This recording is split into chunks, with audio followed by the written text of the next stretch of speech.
시간이 되었습니다. 제가 대표로 기도함으로 수요 예배를 하나님 앞에 드리겠습니다. 하나님 아버지, 오늘 하루도 우리를 예배의 자리에 불러주시니 감사합니다. 이 시간 삼위 하나님을 온 마음과 또 정성을 다해 예배할 수 있도록 우리를 인도하여 주시옵소서. 또한 진리의 말씀과 성령으로 우리 각 사람의 마음을 지도하여 주시옵소서. 우리의 입술을 통하여 영광 받으실 예수님의 이름으로 기도드립니다. 아멘. 433장 귀하신 주여 날 붙드사 찬송하시겠습니다.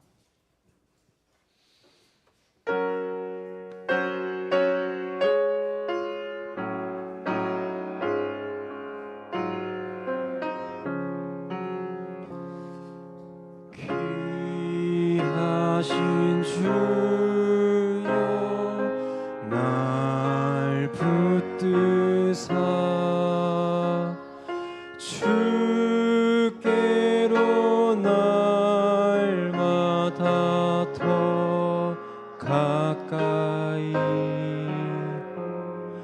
저 하늘 나라 나 올라가 구주의 품 안에 늘 안기어 영생의 복 받기 원합니다. 봉헌할 물론 나 없어도 날마다 주께로 더 가까이 내 죄를 주께 다 구하니 주님의 보혈로 날 씻으사 눈보다 더 희게 하옵소서. 간악한 마귀 날 꾀어도 주 예수 앞으로 더 가까이 이 세상 속한 그 허영심 또 주한 생각을 다 버리니 정결한 마음 내게 늘 주소서. 이 세상 내가 살 동안에 주께로 날마다 더 가까이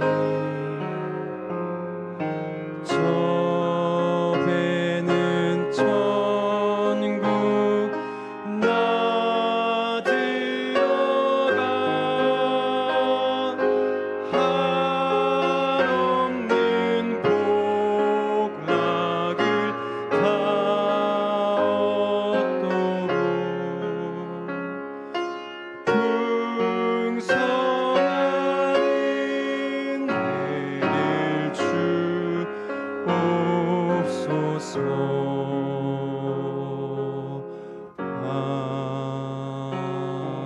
아멘.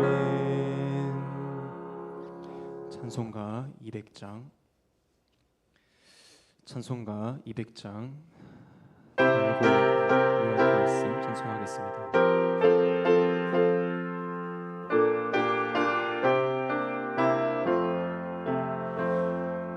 달고 묘한 그 말씀 생명의 말씀 귀한 그 말씀 진실로 생명의 말씀이 나의 길과 믿음 밝히 보여주니 아름답고 귀한 말씀 생명샘이로다. 아름답고 귀한 말씀 생명샘이로다. 귀한 주님의 말씀은 내 노래 되도다. 모든 사람을 살리는 생명의 말씀은 값도 없이 받아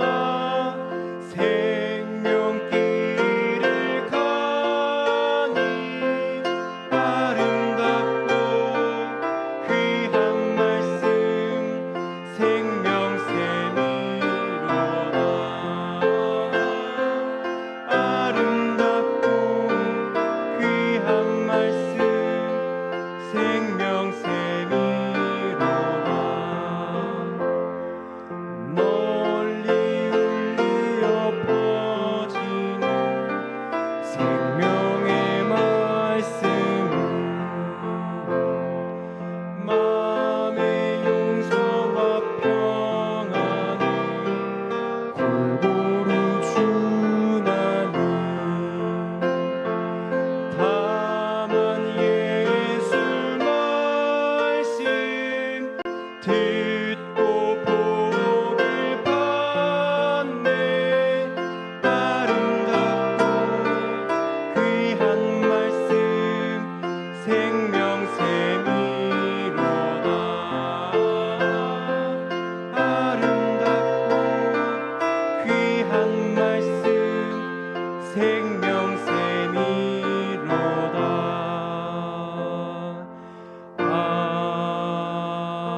아멘. 찬송가 366장 어두운 내 눈 밝히사 찬송하겠습니다.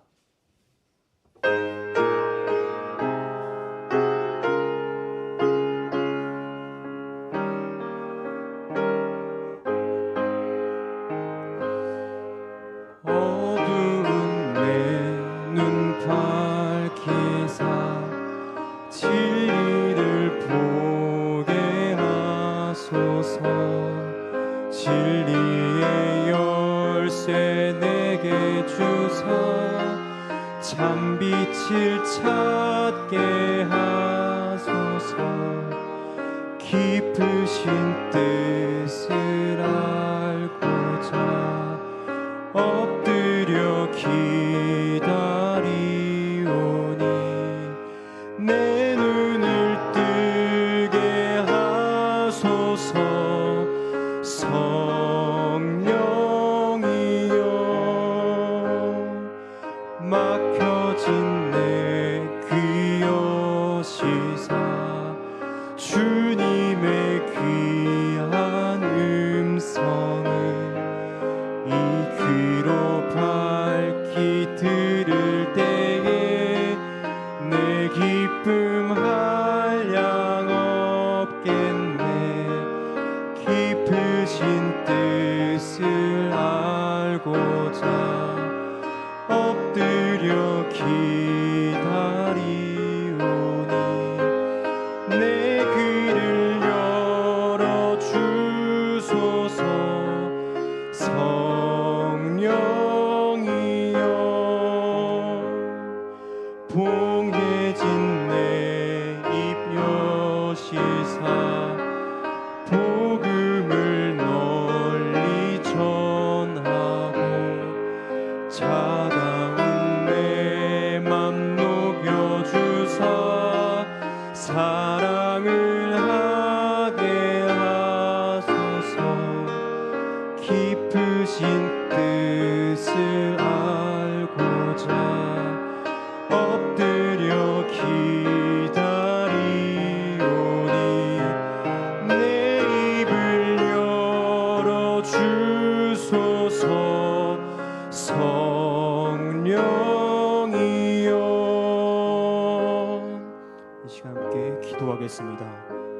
기도하실 때, 이 시간 이재영 강도사님 말씀을 전하실 때 하나님께서 그의 입술을 붙들어 주시길, 그리하여 진리의 성경이 말하고자 하는 바를 온전케 선포하게 하시고, 주의 말씀을 듣는 우리의 마음이 활짝 열려 그 말씀을 마음에 새기도록 인도하여 주시옵소서라고 이 시간 함께 기도하며 나아가시겠습니다. 기도하겠습니다.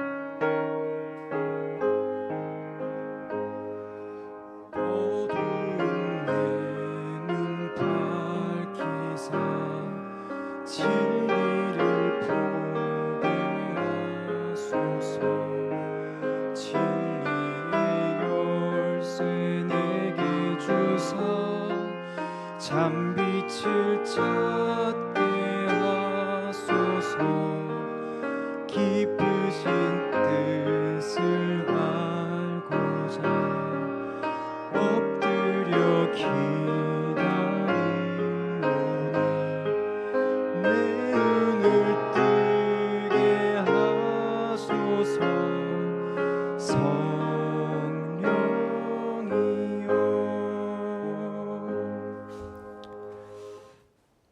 거룩하시고 자비로우시며 신실하신 하나님 아버지, 오늘 하루도 우리를 예배의 자리에 나오게 하시니 감사합니다.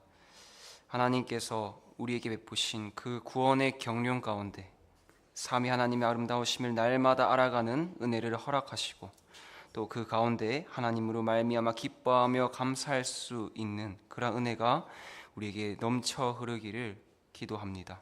감사드리며 예수님 이름으로 기도드립니다. 아멘. 오늘 함께 볼 하나님의 말씀은 누가복음 7장 31절부터 35절입니다. 누가복음 7장 31절부터 35절까지 말씀입니다.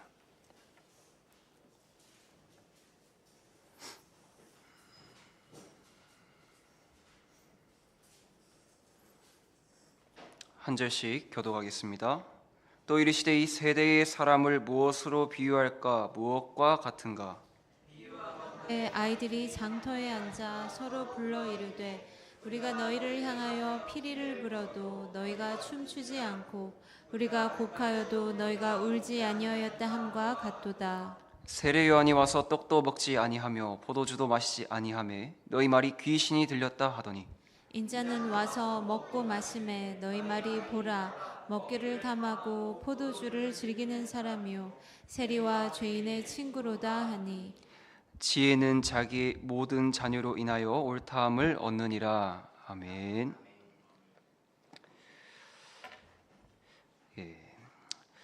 지난 시간 우리는 누가복음 7장 24절부터 30절까지 말씀을 함께 보았습니다. 예수님께서 친히 증언하신 이 세례 요한이 어떤 인물인지에 대해서 살펴보았었죠. 그는 바람에 흔들리는 갈대도 왕궁의 안락함을 누리는 사람도 아니었다라고 예수님을 말씀해 주셨습니다. 세례 요한은 광야의 이 청비남 가운데 진리 앞에 타협하지 않고 또 우직하게 오직 그리스도의 오실 길을 예비한 사람이었다는 것입니다. 예수님은 또 그를 선지자보다 훌륭한 자라 말씀하시면서 또 말라기 3장 1절과 출애굽기 23장 20절의 본문을 함께 인용하심으로써 요한과 오실 예수님의 사역이 어떤 의미를 가지고 있는가 말씀해 주셨습니다. 그러면서도 동시에 하나님 나라에서는 극히 작은 자라도 요한보다 크다, 즉 우리가 이 새 언약 안에서 누리는 은혜가 얼마나 크고 영광스러운 것인지에 대해서도 알려주셨습니다. 그리고 본문은 이어서 요한과 예수님이 또 선포한 회개의 메시지, 이 복음의 메시지 앞에서 사람들이 어떻게 두 갈래로 나뉘었는지를 보여주었습니다. 한 무리의 사람들, 곧 그러니까 이 세리와 그 가운데 있던 모든 사람들은 요한의 세례를 받는 것, 곧 하나님이 베푸시는 이 구원의 방식에 있어서 전적으로 하나님을 옳다 하였지만, 또 다른 무리의 사람들인 바리새인과 서기관들, 즉 율법 교사들은 자신들의 완악함으로 인해 그 세례를 거부함으로 자신들을 향한 하나님의 뜻을 저버렸다라는 것입니다. 자신의 죄를 인정하고 굴복한 자들과 또 끝내 완악한 마음으로 세례 요한과 예수님을 통해 제시된 이 하나님의 길을 저버린 이러한 두 반응이 실제적으로 오늘 본문, 우리가 방금 읽었던 본문에서 구체적으로 어떻게 드러나는지 오늘 본문 31절부터 35절에서 세 가지로 나누어 살펴보고자 합니다. 첫 번째는 이 세대의 사람들은 하나님의 뜻을 거스르는 사람들이다라는 것입니다. 둘째는 그 하나님의 뜻을 거스르는 사람들의 구체적인 특징이 무엇인지 살펴보겠습니다. 셋째는 그와 정반대로 하나님의 뜻을 받아들이는 지혜의 자녀들에 관해 살펴보도록 하겠습니다. 누가복음 7장 31절에서는 이렇게 말하고 있습니다. 또 이르시되 이 세대의 사람을 무엇으로 비유할까 무엇과 같은가 라고 말합니다. 예수님은 이 세대의 사람을 무엇에 비유할지 묻고 계시죠. 여기서 이 세대란 무엇을 가리키는 걸까요? 이는 단순히 우리가 시간적인 의미라기보다는 요한과 예수님을 향한 당시 사람들, 특별히 바리새인들과 율법 선생들의 이 반응에 초점을 맞춘 표현이다. 문맥상으로 이렇게 보는 것이 적절하겠습니다. 우리는 살아가면서 우리가 속한 이 세상을 바라보고 이렇게 평가할 때가 많죠. 요즘 세상은 우리가 어렸을 때랑 정말 달라. 갈수록 더 악해지는 것 같아. 너무 혼란스럽고 살기가 어지러워.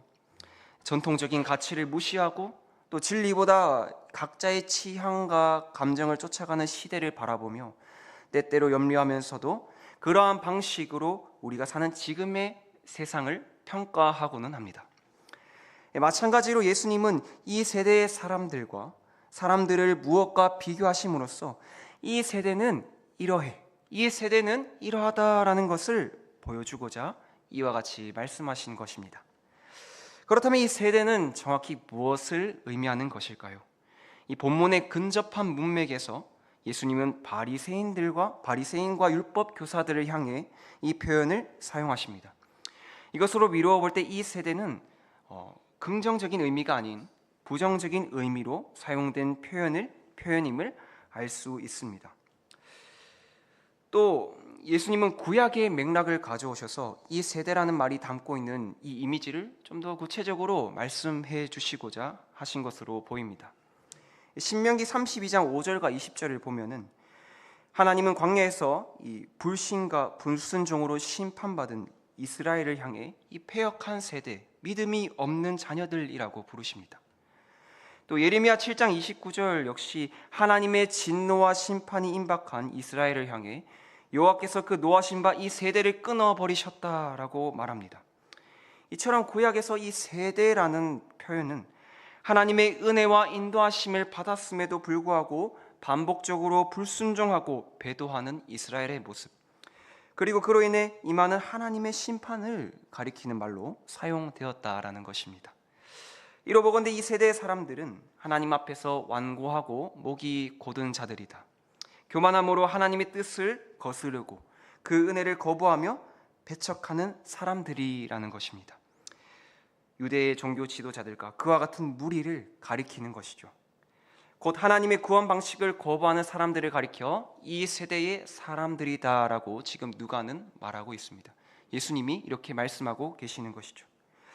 그렇다면 이 세대의 사람들은 구체적으로 어떤 특징을 가지고 있을까요? 예수님은 이어지는 구절들에서 그 비유의 그림을 통해 그 특징을 하나씩 드러내고 있습니다. 우리 괜찮으시면 32절을 함께 읽도록 하겠습니다. 시작.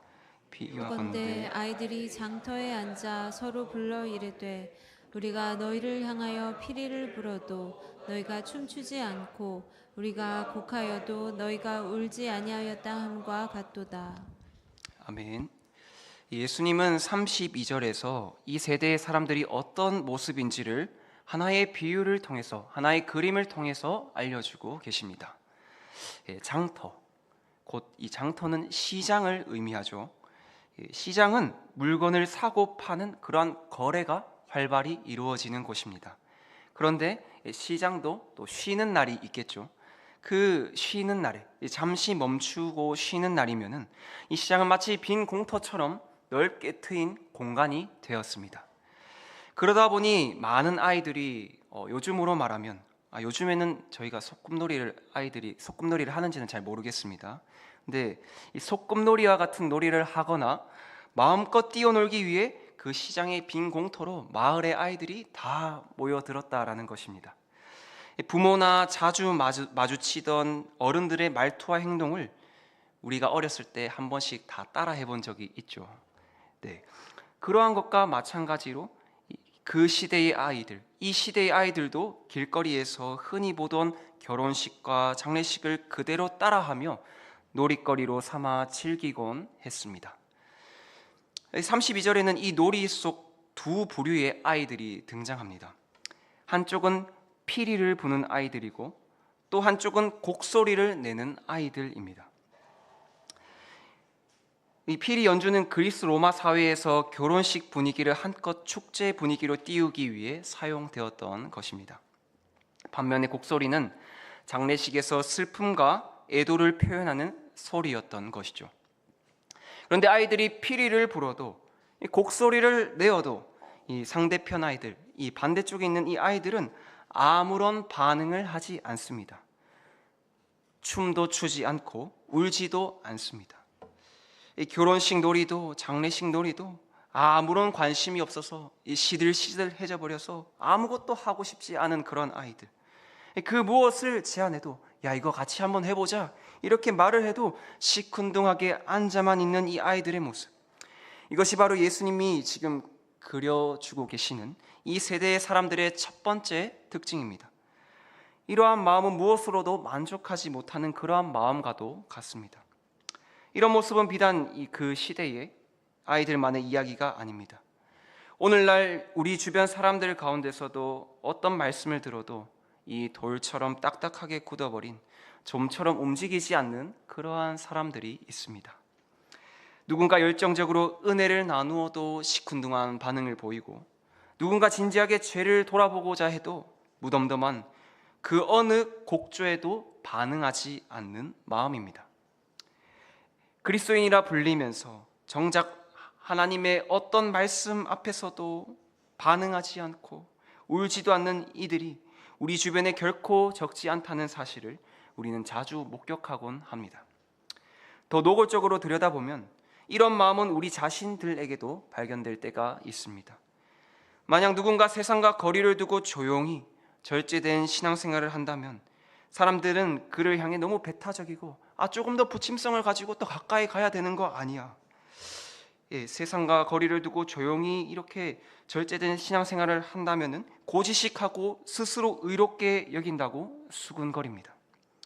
반대로 누군가 사람들 속에 깊이 들어가 이웃과 활발히 어울린다면 이번에는 그가 세상 사람들과 다를 바 없다며 경건의 이 진실함, 이 신앙의 진실함이 부족하다고 비난하는 것이죠.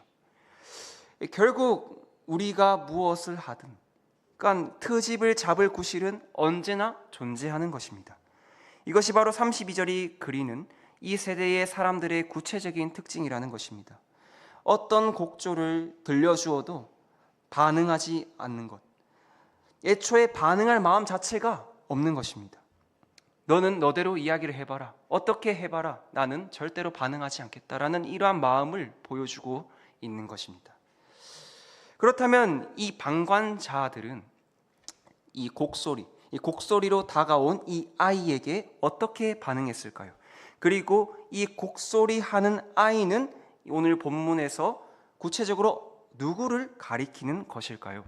33절에서는 이렇게 말하고 있습니다. 세례 요한이 와서 떡도 먹지 아니하며 포도주도 마시지 아니하며 너희 말이 귀신이 들렸다 하더니 라고 말합니다. 이 물음에 대한 답으로 본문은 한 인물을 등장시키고 있습니다. 바로 세례 요한입니다. 누가는 요한이 떡도 먹지 않고 포도주도 마시지 않았다고 말합니다. 여기서 떡이란 우리가 이제 일상적으로 먹는 그러한 음식물, 그러한 음식, 일반적인 음식을 가리킵니다. 세례 요한은 검소하기도 했고 또 금욕적인 삶을 살면서 또 이 사람들에게 엄히 책망하고 회개에 대한 메시지, 이 심판에 대한 메시지를 외쳤습니다.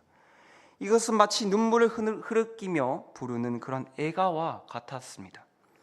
그런데 이 절제된 삶이, 이 세례 요한의 절제된 삶이 어느 정도였는가 하면 그는 광야에서 메뚜기와 석청을 주식으로 삼을 만큼 그러한 절제된 삶을 살고 있었다는 것입니다. 우리 한번 생각해 봅시다.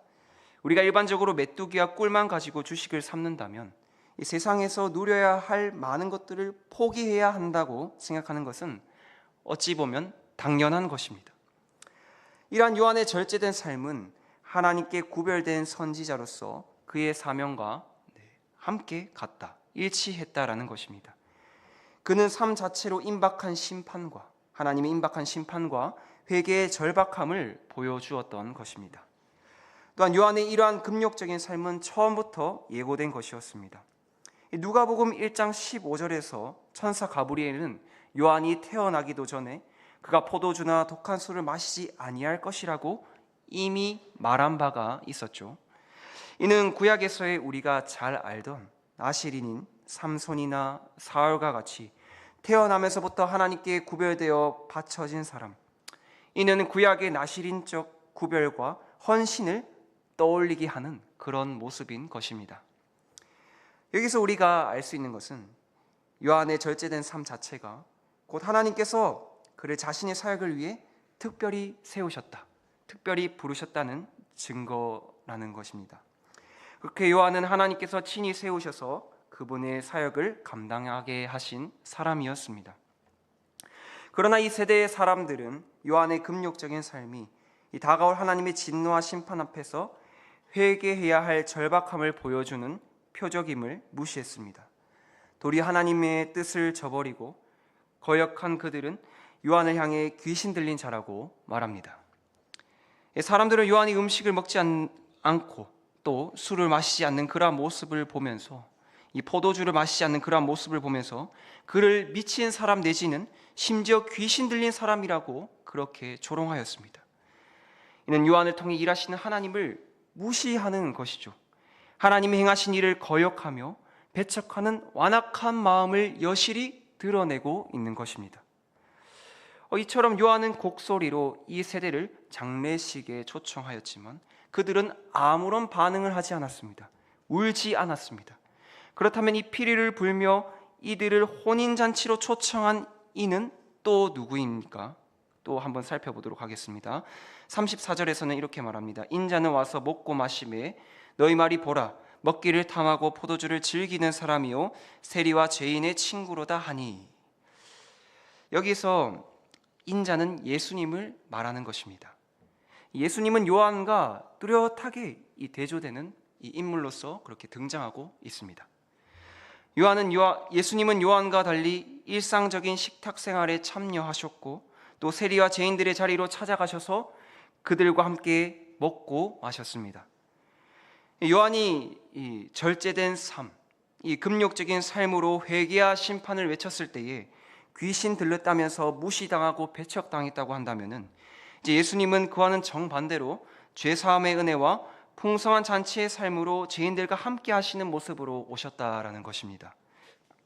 그렇다면 과연 이 세대는 예수님을 받아들였던 것입니까?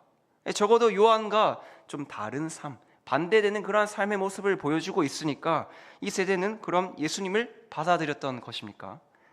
그렇지 않습니다. 예수님을 거부했던 사람들은 예수님이 너무 자유분방하게 많은 죄인들, 곧 복음이 필요한 사람들이자 영적으로 아무런 소망이 없는 사람들과 가까이 지낸다며, 친하게 지낸다며 온갖 비난을 퍼부었습니다.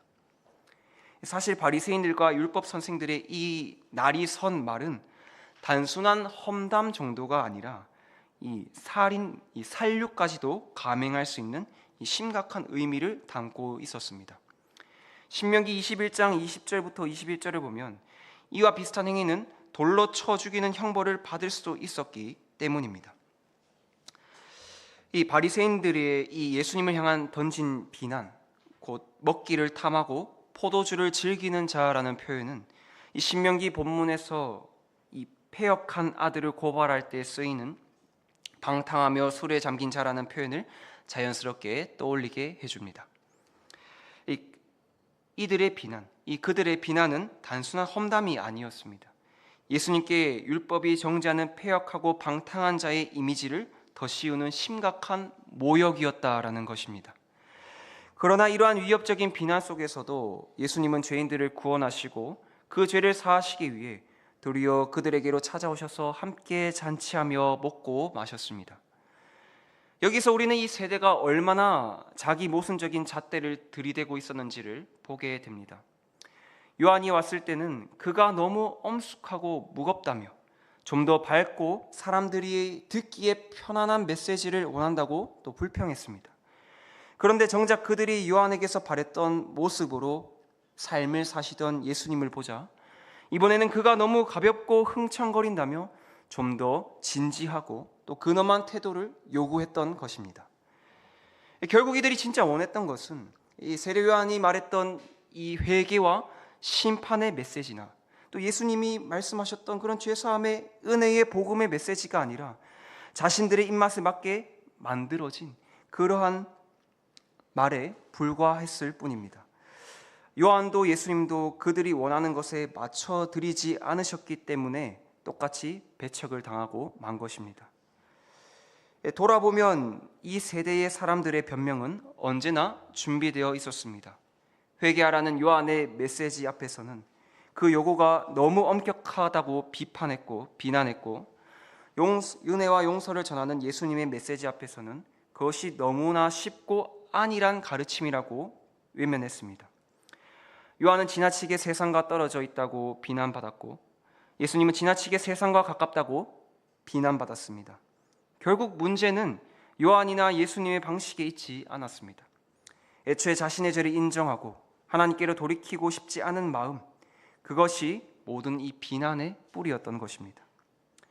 이러한 완악함은 비단 요한과 예수님에게서 그치지 않았습니다. 처음에는 세례 요한을 비난했고 또 그 다음에는 예수님을 비방하더니 결국에는 주님과 제자들과 또 사도들 가운데 마지막 한 사람이 남을 때까지 그들을 욕하고 비난하는 그러한 역사가 이어졌던 것을 우리는 잘 알 수 있습니다. 하나님이 보내신 자는 이 시대를 막론하고 언제나 이 세대의 비난 앞에 서야 했던 것입니다. 그렇다면 우리는 어떻게 해야 할까요? 모든 사람을 기쁘게 하려는 헛된 마음을 버려야 될 것입니다. 그것은 애초에 불가능한 일이며 그것을 이루려 애쓰는 것은 그저 시간만 낭비하는 일입니다. 이 세상이 무엇이라 말하든 간에 우리는 그리스도께서 걸어가신 길을 따라가는 것으로 만족해야 합니다. 아무리 애를 쓰고 발버둥 쳐봐도 우리는 이 세대를 만족시킬 수 없기 때문입니다. 이처럼 이 세대는 요한도 예수님도 배척했습니다. 그렇다면 이들을 통해 이루고자 하신 하나님의 계획은 결국 실패로 끝나버리는 것입니까? 35절이 그 답을 보여줍니다. 35절에서는 이렇게 말합니다. 지혜는 자기의 모든 자녀로 인하여 옳다함을 얻느니라. 35절에서 누가는 이 앞선 내용들과 대비되게 그러나라는 단어, 이 개역개정에는 없지만 원문에는 그러나라는 단어를 사용하고 있습니다. 이 그러나라는 단어를 사용함으로써 분위기를 전환합니다. 먼저 지혜가 등장하고 있죠. 지혜. 그럼 지혜란 무엇입니까?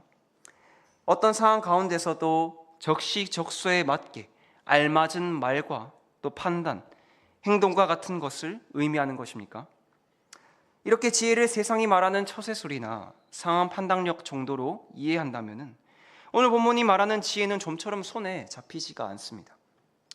그렇다면 성경이 그리고 오늘 이 본문이 말하는 지혜란 과연 무엇일까요? 우리 잠언서를 보게 되면 지혜가 너희를 부르지 않느냐라고 묘사하면서 지혜의 인격이 있는 것처럼 말하는 것을 볼 때가 있습니다. 맞습니다. 여기서 지혜란 하나님을 인격화하여 부르는 것입니다. 또 하나님의 구원의 계획, 목적, 뜻을 의미하는 것이기도 합니다. 우리가 구약 성경에서 여호와를 경외하는 것이 지혜의 근본이라고 말씀하지 않습니까?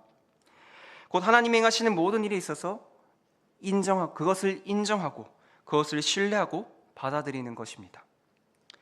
우리는 이러한 부류의 사람들이 오늘 본문의 지혜의 자녀들이라고 불리는 사람들이다, 이렇게 말할 수 있습니다.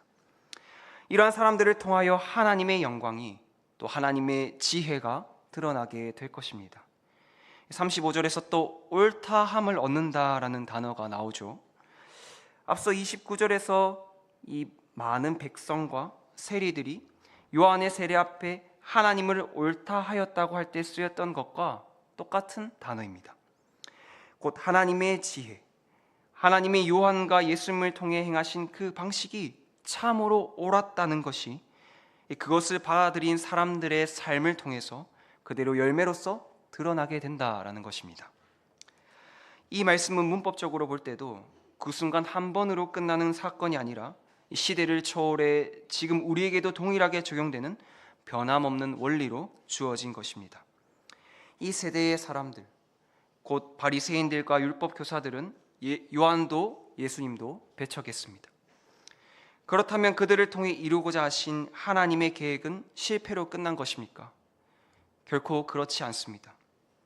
하나님의 지혜는 이 다수가 등을 돌린다고 해서 흔들리거나 꺾이지 않는다는 것입니다.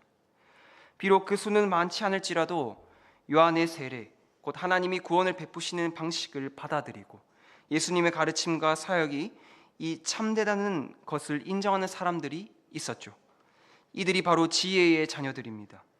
여기서 그 모든 자녀라는 표현도 우리가 눈여겨볼 필요가 있습니다. 이는 지혜의 자녀 가운데 단 한 사람도 예외 없이 그가 전하는 복음과 삶을 통하여 하나님의 지혜가 옳았음을 드러낸다는 뜻입니다. 그런데 이 세대의 대부분은 여전히 완고하며 그 수도 압도적으로 많습니다. 하지만 그 많은 수가 결코 하나님의 나라를 얻는 것은 아닙니다. 하나님의 은혜는 이 소수의 지혜의 자녀들로 하여금 신실하게 반응하는 삶으로 드러나게 하실 것이며 이렇게 끝까지 남은 자들이야말로 이 지혜의 자녀에 해당하는 사람들입니다. 이 사과 열매가 그 나무를 사과나무로 드러내듯 이 남은 자들의 삶이야말로 하나님의 지혜가 참되다는 것이 드러나게 될 것입니다. 이 말씀을 맺고자 합니다. 오늘 본문처럼 죄의 특징은 이 진리를 보고도 이 진리를 왜곡한다는 데 있습니다. 우리도 한때 그런 자리에 있던 자들이었지만 하나님께서 우리를 불쌍히 여겨주셔서 하나님의 자녀 삼아주시고 은혜로 옳고 그름을 분별할 수 있게 해주셨습니다. 우리는 이 세상을 살아가며 이 대중적인 흐름이나 이 세속적인 사상을 마주할 때 옳고 그름을 분별하지 못하고 무너질 때가 있습니다. 그러나 성령께서 은혜를 베푸셔서 우리가 비록 완벽하지는 않지만 절대적인 진리인 성경을 기준 삼아 기쁨을 누리며 신자로 살아갈 수 있는 길을 허락하여 주셨습니다. 지금도 그 은혜 가운데 우리를 살게 하시니 우리가 이 은혜에 감사하며 나아가기를 소망합니다. 이 시간 함께 기도하겠습니다. 이 시간 기도하실 때에 먼저는 우리 자신의 신실함이 아니라 끝까지 우리를 붙드시는 하나님의 은혜를 의지하며 살게 하시고 그 은혜가 우리 삶 가운데 신실한 열매로 자연스럽게 드러나게 하여 주옵소서. 사람의 어떤 눈치나 자기중심적 기준이 아니라 참된 지혜로 옳고 그름을 분별하며 그리스도인으로서 마땅히 서야 할 자리로 날마다 돌아가는 우리가 되게 해달라고 기도해 주시고 또한 두 번째는 성도들 각자가 그리스도의 복음의 능력을 날마다 새롭게 경험하게 하시고 또 예수가족교회가 그리스도의 사랑 가운데 머리 대신 그리스도의 영광을 온전히 드러내는 교회 공동체로 세워지도록 은혜를 부어주시도록 함께 기도하도록 하겠습니다. 기도하시겠습니다.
첫 번째로 우리 함께 기도하실 때 우리 처음으로 수련회를 위해서 함께 기도하겠습니다.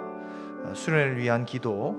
첫 번째로 우리 담임 목사님과 우리 함께하는 동역자들, 특별히 부서 사역자들을 위해 기도합니다. 이번 수련회에서 말씀을 전하실 담임 목사님을 위해 먼저 함께 기도하길 원합니다. 주님이 목사님의 건강과 체력을 꼭 붙들어 달라고, 준비하신 강의와 또 전체 일정을 넉넉하게 감당할 수 있는 힘을 주님이 특별하게 더해달라고, 우리 함께 담임 목사님의 건강을 위해서, 체력을 위해서 또 기도하고, 함께 기도하실 때 또 말씀을 준비하고 선포하는 모든 과정 가운데 성령께서 충만히 역사하셔서 사람의 생각이 아닌 성경이 증언하는 복음이 분명히 드러나는 시간 되게 해달라고, 그리고 동시에 진행될 각 부서에 또 섬기는 교역자들이 또 함께 합니다. 유치부, 유초등부, 또 중고등부 학생들도 함께 참여를 하고 프로그램이 있는데, 우리 부서 사역자들이 맡겨진 영혼들을 잘 돌보며 각 연령과 형편에 맞는 지혜를 주셔서 모든 부서 일정 또한 은혜롭게 잘 진행되게 해달라고 우리 담임 목사님과 부서 사역자님들을 위하여 함께 기도하도록 하겠습니다. 하나님 아버지, 은혜와 사랑을 감사합니다. 하나님의 도우심을 따라 우리 교회에 이토록 중요하고 값진 수련회를 이제 앞두고 있습니다. 하나님, 우리 목사님 영육간에 주님께서 건강하게 해주시옵소서. 하나님, 몸을 지켜주시고 하나님의 특별한 힘을 공급하여 주셔서 어려운 가운데서도 주님 의지하여서 생명과도 같은 주의 말씀 증거하실 때에 힘들지 않게 하시고 지치지 않게 하시고, 오히려 하나님이 특별히 공급하시는 능력으로, 힘으로, 생명으로 회복되게 하여 주시옵소서. 지켜주시옵소서. 하나님의 의로우신 오른팔로 보호하여 주시기를 기도합니다. 하나님 아버지, 우리와 함께 하시는 주님, 목사님에게 성령 충만함을 허락하여 주시고, 성령 하나님 특별히 그의 입술과 사고와 모든 판단과 생각과 마음을 주님 지켜주셔서 준비하는 모든 과정뿐만 아니라 수련회 현장에서도 주께서 들어 역사하시는 현장의 사역이 될 수 있도록 하나님 은혜를 베풀어 주시옵소서. 성령을 부어 주시옵소서. 허락하여 주시옵소서. 하나님, 또한 유치부와 유초등부 또 중고등부를 섬기는 교역자님들이 있습니다. 우리의 어린 영혼들을 데리고서 현장에서 함께하는 우리 교사 선생님들도 있습니다. 하나님, 저들의 기도를 들으시고 부르짖는 소리에 응답하셔서 하나님, 그 현장에서의 사역이 복음의 씨앗이 뿌려지며 씨앗이 싹이 나며 자라는 데에 일조할 수 있도록, 하나님 쓰임 받을 수 있도록 은혜를 베풀어 주시옵소서. 연이어서 기도하겠습니다. 수련회 목사님을 통하여서 전해질 말씀과 그 말씀을 통하여 주님 주실 은혜를 우리가 기대하며 간구하는 시간을 갖겠습니다.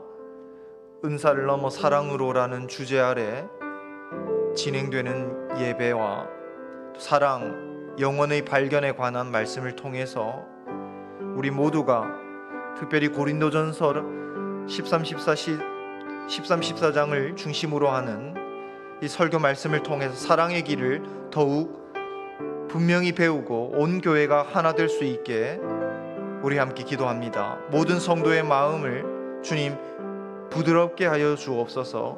그래서 말씀을 사모하며 집중할 수 있게 하시고, 들은 말씀이 말 그대로 살아있는 그 말씀이 우리의 각자의 가정과 일터와 교회 생활 속에서 구체적으로 열매 맺는 데까지 나아갈 수 있도록 주님 그 현장에서 말씀으로 역사해 달라고 우리 함께 기도합니다. 그리고 이 수련회가 각자가 우리 개인이 하나님을 깊이 만나고 말씀을 통하여 더 깊이 이해하며 동시에 그 주님을 높이며 예배하는 자리가 되게 해달라고, 내가 받은 은사를 앞세우기보다 오히려 사랑으로 품고 서로를 섬기는데 우리 모두에게 그러한 변화가 이어질 수 있게 우리의 삶 또한 하나님께서 붙들어 달라고, 우리 이 시간 수련의 말씀과 그 말씀을 통하여 우리에게 베푸실 은혜를 구하며 함께 기도하도록 하겠습니다. 기도합니다. 하나님 아버지, 이 시간 하나님 우리에게 주신 제목을 따라 함께 기도합니다. 은사를 넘어 사랑으로라는 주제 아래 주님 우리 목사님을 통하여서 귀한 말씀을 들려주실 것입니다. 사랑과 영혼의 발견에 관한 말씀, 우리에게 꼭 필요한 말씀을 주님 주실 것입니다. 그 말씀을 통하여서 우리가 하나님께서 우리로 이끌어 가시길 원하시는, 주님이 기뻐하시는 고린도전서 본문을 통하여서 주님이 우리에게 들려주시기를 원하시는 그 길을 더욱 분명히 배우고 볼 수 있는 계기가 될 수 있도록 하나님 은혜를 베풀어 주시옵소서. 우리 모든 성도의 마음을 주님께서 부드럽게 해 주시옵소서. 말씀이 들리게 해 주시옵소서. 말씀이 들어오게 하여 주시옵소서. 그래서 말씀을 더 사모하며 들은 말씀이 감정의 반응을 넘어서서 우리의 가정과 일터와 신앙생활 속에서 실제적인 열매를 맺는 살아 약동하는 생명의 말씀으로 작용하여 주시옵소서. 하나님, 이번 수련을 통하여 우리 각 심령이 정말로 주님을 말씀하시는 주님, 우리의 영혼에 다가오시는 주님 인격적으로 만나는 시간이 되도록 하나님께서 은혜를 베풀어 주시옵소서. 은사를 넘어 사랑으로 나아가는 우리가 되게 하여 주시옵소서. 우리 이 시간 한 번 더 힘을 내어서 우리 수련회를 위해서 한 번 더 기도하겠습니다. 우리 모든 준비한 일정과 그 일정의 진행, 또 특별히 안전을 위하여서 함께 기도하겠습니다.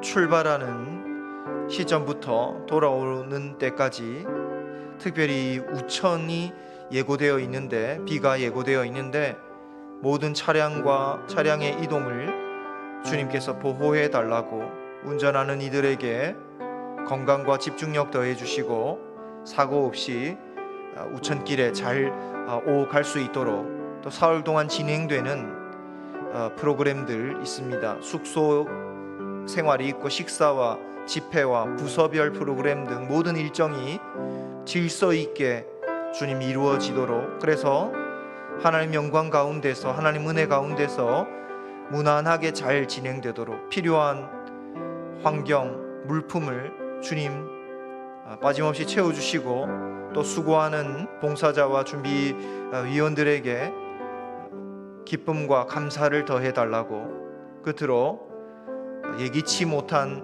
어떠한 사고도 일어나지 않을 수 있도록 주님 우리를 긍휼히 여겨달라고, 어린 영혼에서부터 몸이 약한 지체들 또 어르신들에게까지 주님 특별히 개개인마다 주께서 함께하여 주셔서 누구도 무리하거나 아픈 일 없이 끝까지 건강하게 모두가 다 일정을 잘 마치며 돌아올 수 있도록 주님 우리를 불쌍히 여겨 주시옵소서. 우리 함께 수련의 모든 일정과 안전을 위하여 함께 기도하도록 하겠습니다. 기도합니다. 주님, 우리 함께 이제 내일 아침 일찍 횡성으로 출발합니다.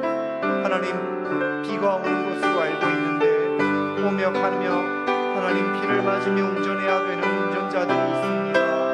하나님, 우리를 긍휼히 여겨주셔서 긍휼에 풍성하신 하나님의 은혜로 하나님 우리를 지켜주시옵소서.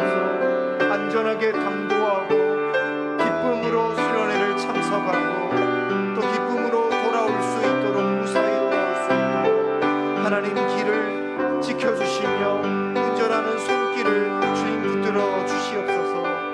사흘 동안 진행되는 숙소, 식사, 집회, 부서별 프로그램 그 모든 일정이 주님 질서 가운데 잘 진행되게 하여 주시고 필요한 환경과 물품 빠짐없이 채워주시옵소서.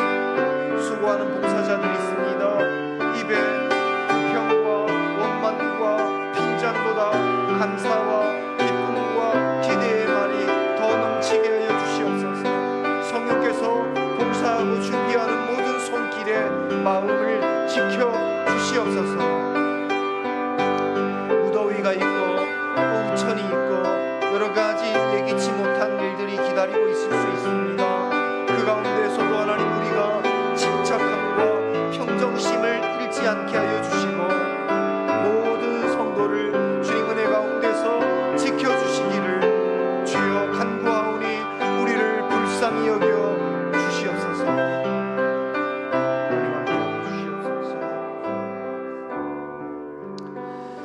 우리 마지막으로 함께 기도 연약한 지체들을 위하여 기도하도록 하겠습니다. 우리 함께 기도하실 때 먼저는 김선경 자매님을 위해서 기도합니다. 항암 치료를 지금 받고 있습니다. 항암 치료 중에도 간간히 우리 교회의 주일 예배에 참여를 하며 그렇게 나오고 있고 수련회도 함께 가는 것으로 알고 있는데 우리 자매를 하나님 불쌍히 여겨 주옵소서. 감당할 수 있는 체력과 면역력 주시고 치료가 온전히 잘 이루어지도록 자매를 위하여 옆에서 간호하며 기도하는 그 어머니의 기도를 주님 들어주시옵소서. 마음에 평안 주시고 믿음 더해달라고 우리 김성경 자매님 위해 기도합니다. 이어서 유하실 성도님 위해 기도합니다. 위에 생긴 염증성 종양이 치료를 통해서 깨끗하게 회복되게 하시고 폐결절 추적 검사의 결과 또한 주님께서 선하게 또 모든 과정을 주님 선하게 인도해 주옵소서. 무엇보다 우리가 연약한 터라 무서운 것이 치료와 검사를 기다리는 동안의 두려움인 줄 압니다. 두려움이 감히 하나님의 자녀의 영혼을 삼키지 못하도록 하나님 보호하여 주옵소서. 주님 신뢰하며 평안을 누리게 해달라고 우리 유아실 성도님 위해 기도하고 권성식 집사님의 아버지 위해 기도합니다. 다낭성 신장질환으로 치료받고 계십니다. 가슴 통증이 함께 있다고 합니다. 주님, 현재 진행되는 이 치료에 좋은 경과가 나타나게 해 주옵소서. 아프신 부모님을 옆에서 간병하며 눈물로 기도하는 가족들의 그 부르짖음과 주님 마음을 들으시며 위로하여 주시고 가정이 믿음과 감사로 충만해지도록 특별한 은혜를 베풀어 달라고 우리 기도합니다. 끝으로 이 김예본 자매님의 어머니 위에 기도합니다. 우즈베키스탄에서 선교사로 헌신하고 계시는데 희귀 심장병이 있습니다. 시술을 받았고 추적 관찰 중에 있습니다. 주님, 심장의 크기를 관리하여 주시고 모든 수치가 정상적인 범위로 회복되게 하여 주옵소서. 그리하여서 주께서 딸에게 맡기신 사명을 완수하는 날까지 건강한 몸으로 순종하며 완수할 수 있게 그 영광 허락해 달라고 어머니와 가족들의 마음에 믿음과 위로 더해달라고 우리 이 시간 우리 교회 연약한 지체들을 위하여 마지막으로 힘을 다해 함께 기도하도록 하겠습니다. 기도합니다. 주님 감사합니다. 우리 김선경 자매님 종양제고 수술 후에 항암 치료를 받고 우리 교회에 또 현장 예배에도 참여하고 있습니다. 하나님의 자녀를 끝까지 지키시며 붙들어 주시며 위로하시고 모든 환난과 고난 가운데서 건지시기에 기뻐하시는 주님, 간구하오니 우리 자매님의 몸을 회복시켜 주시옵소서. 하나님 간구하오니 그 영혼을 주님께서 풍성하게 하시고 오히려 감사와 찬송이 넘치게 하시며 치료의 모든 과정이 주님께 영광 돌리는 가정들로 주님 인도하여 주시옵소서. 유아실 성도님 위에 생긴 염증성 종양이 치료를 통해 깨끗하게 회복되게 하여 주시고 폐결절 추적 검사의 모든 결과 또한 주님 선하게 인도하여 주시옵소서. 두려움을 물리칠 수 있게 하여 주시옵소서. 하나님의 사랑이 자매님의 성도님의 심령을 가득 채워서 조금의 두려움도 틈타지 못하도록 주님 지켜 보호하여 주시옵소서. 권석직 집사님의 아버지 심장질환으로 치료받고 가슴 통증까지 있습니다. 주님 현재 진행되는 치료를 통해 좋은 경과 나타나게 하시며 간병하는 가족들의 몸과 마음을 붙들어 주시옵소서. 주님 김예본 자매님 우리 어머니 선교사님으로 오랜 기간 헌신하며 주님 위하여 일생을 바치며 살아오고 있습니다. 주님의 딸의 아픔을 주님 기억하여 주시는 은혜롭고 거룩하신 아버지 되심을 믿습니다. 주님 함께하여 주시고 은혜를 베풀어 주시옵소서. 하나님 우리에게 역사 주시며 지켜주시옵소서.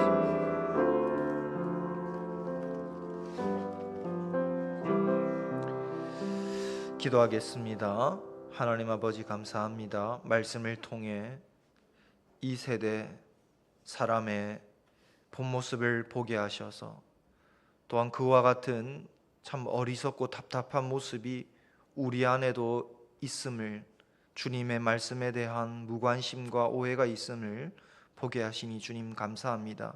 그러나 이런 우리를 긍휼히 여겨주시고 성령을 보내어 자녀 삼아 주신 은혜를 다시금 찬양합니다. 그래서 주의 진리의 말씀을 우리 일생에 나침반 삼고 살아갈 수 있게 해주심을 감사합니다. 주님 이 말씀 붙들고 돌아가는 삶의 현장에서 성령을 의지하여 지혜롭게 특별히 주의 말씀에 더 기쁘게 순종하는 삶을 살도록 주님 인도해 주옵소서.